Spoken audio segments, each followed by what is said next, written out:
Cinema మనం ఇంకా ఏ సినిమాతో పోల్చుకోవద్దు. ఇంతకు ముందు వచ్చిన ఏ సినిమాలతో మీరు దయ ఉంచి ప్లీజ్ ఒక చంద్రముఖి అవనివ్వండి, ఒక ఇది ఏ రాజమౌళి సినిమా కూడా మీరు దీంతో పోల్చుకోవద్దు. అంత బాగుంది గ్రాఫిక్స్. ఆ తిరుపతి యాక్టింగ్ నిజంగా తిరుపతి అంటే ఎన్ని సినిమాలు చేసాడో ఏమో తెలియదు, కానీ ఈ సినిమాలతో మైండ్ బ్లోయింగ్. అసలు ఆ యాక్టింగ్ ఏంటి, అసలు ఆ సమాధిలో ఉండే యాక్టింగ్ చేస్తూ ఉంటాడు, బయటకు వచ్చి చేస్తూ ఉంటాడు. అసలు దేవుడు లాస్ట్ వరకు గెలడేమో అనుకుంటాం, దేవుడు ఓడిపోతాడేమో సినిమా చూస్తా అనిపిస్తుంది లాస్ట్కి. కానీ లాస్ట్ ఒక్క 2 రీళ్ళు ముందు చూపిస్తాడు, దేవుడు ఉన్న నిరూపిస్తానికి. అది పరమశివుడు దిగి వచ్చి క్లైమాక్స్ అదిరిపోద్ది భయ. అంటే అప్పుడు మెయిన్ ఏంటి మరి భయ్య, క్లైమాక్స్ కాదా? నువ్వు బాలయ్య సినిమా చూస్తావు, బాలయ్య సినిమా అంటే లాస్ట్ ఫైటే కదా గెలిపిస్తుంది ఏ సినిమా. అంటే క్లైమాక్స్ వరకు ఒక ఎత్తు, క్లైమాక్స్ నుంచి ఆ ఒక్క 2 రీలు అయితే దేవుడు. క్లైమాక్స్ ఒక పావు గంట ఉంది, ఆ పరమశివుడు వస్తాడు. అంటే లాస్ట్ వరకు ఎక్కువ ఆ శుద్ర పూజల గురించి ఎక్కువ చూపించాడు, ఎక్కువ తిరుపతి గురించి సినిమా అంతా. అంటే ఒకవేళ మన తమ్మన్న మధ్యలో వచ్చిందే కానీ ఇది మధ్యలో వస్తుందేమో అంటే ముందునే అనుకోలేదు తమ్మన్న వస్తుందని.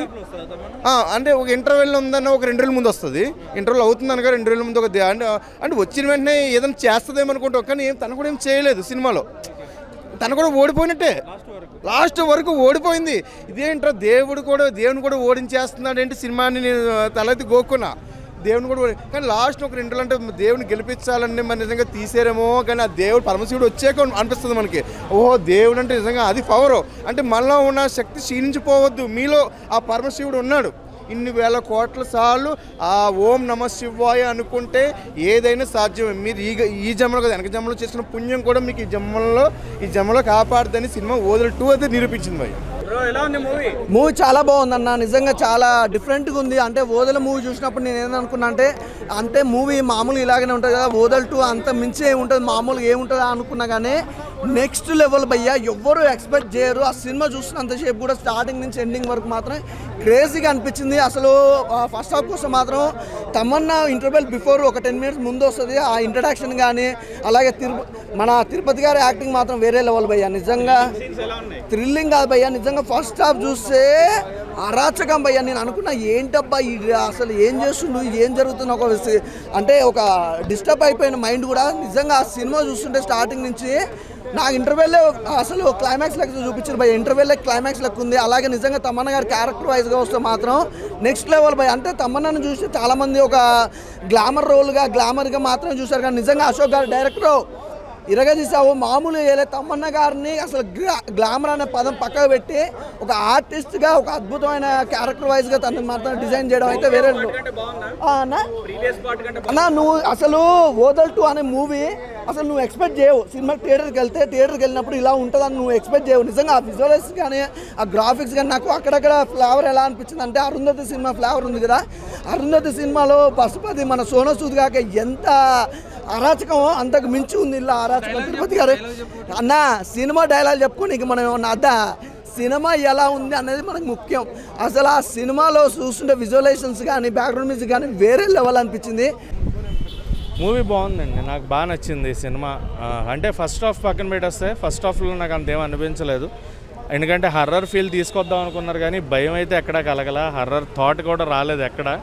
ఆయన బ్యాక్గ్రౌండ్ వాయిస్ మటుకు చాలా బాగుంది, వశిష్ఠ గారి వాయిస్ ఆయనకు చాలా పెద్ద plus. But second half was good. Tamannaah గారు ఎంటర్ అయిన దగ్గర నుంచి సినిమా టర్న్ అవుతుంది, డివోషనల్ వేలో వెళ్తుంది. సో డివోషన్ ఫీల్ అయితే చాలా బాగా అనిపించింది. అండ్ తమన్నా గారిని మనం ఇదివరకు చాలా లుక్స్లో చాలా డిఫరెంట్ మోడర్న్ గ్లామర్ లుక్స్లో చూసాం, గ్లామరస్గా. బట్ ఇందులో ఆ డివైన్ లుక్ ఏదైతే ఉందో తమన్నా గారికి దండం పెట్టాలి అనే ఒక ఫీల్ అయితే తీసుకొచ్చారు. ఆ డ్రెస్సింగ్ స్టైల్ కానీ ఆ నామాలు పెట్టుకుని ఆ మెడలో రుద్రాక్షమాల ఏదైతే ఉందో కంప్లీట్లీ ఒక డివైన్ తమన్నాని అయితే చూసాం.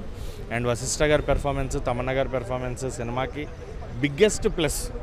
అండ్ సెకండ్ హాఫ్ చాలా బాగుందండి, second half to climax last 20 minutes అయితే ఇంకా పీక్స్ సినిమాకి. నాకు చాలా చాలా నచ్చింది. కాకపోతే చాలా సినిమాలు మిక్స్ ఉంది ఇందులో, ఒక సినిమా కాదు. ఒక అఖండ, ఒక అరుంధతి, మెయిన్గా అరుంధతి ఫ్లేవర్ బాగా ఎక్కడ పడితే అక్కడ కనిపిస్తుంటుంది.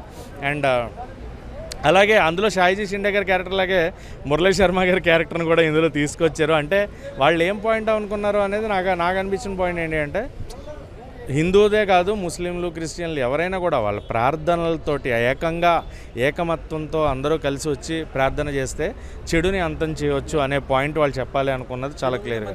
చెడు మీద మంచి గెలవాలి అంటే ఒకళ్ళే కాదు, అది హిందూ అవ్వచ్చు, ముస్లిం అవ్వచ్చు, క్రిస్టియన్ అవ్వచ్చు, బుద్ధిస్ట్ అవ్వచ్చు, ఎవరన్నా అవ్వచ్చు. సో ఎవరి పాయింట్ ఆఫ్ వ్యూ అయినా కూడా చెడు మీద మంచి గెలవాలంటే అందరూ కలిసి ఉంటేనే అనేదాన్ని చూపిద్దాము అన్న పాయింట్ అయితే కనిపించింది. అండ్ అరుంధతి ఫ్లేవర్ చాలా ఉంటుంది, అండ్ క్లైమాక్స్ హనుమాన్ ఫ్లేవర్ కొంచెం కనిపిస్తుంటుంది. సో అవన్నీ పక్కన పెడితే తమన్నా గారి పెర్ఫార్మెన్స్ నిజంగా నాకు ఆవిడది ఊసరవెల్లి పెర్ఫార్మెన్స్ చాలా ఇష్టం. ఆ ఆంజనేయ స్వామి విగ్రహం ముందు ఆవిడ నిలబడి మాట్లాడేది మళ్ళీ నాకు అంత డివైన్ ఫీల్ వచ్చిందనమాట తమన్నా గారిది. సో తమన్నా గారికి మళ్ళీ బిగ్గెస్ట్ హిట్ ఈ సినిమా అనేది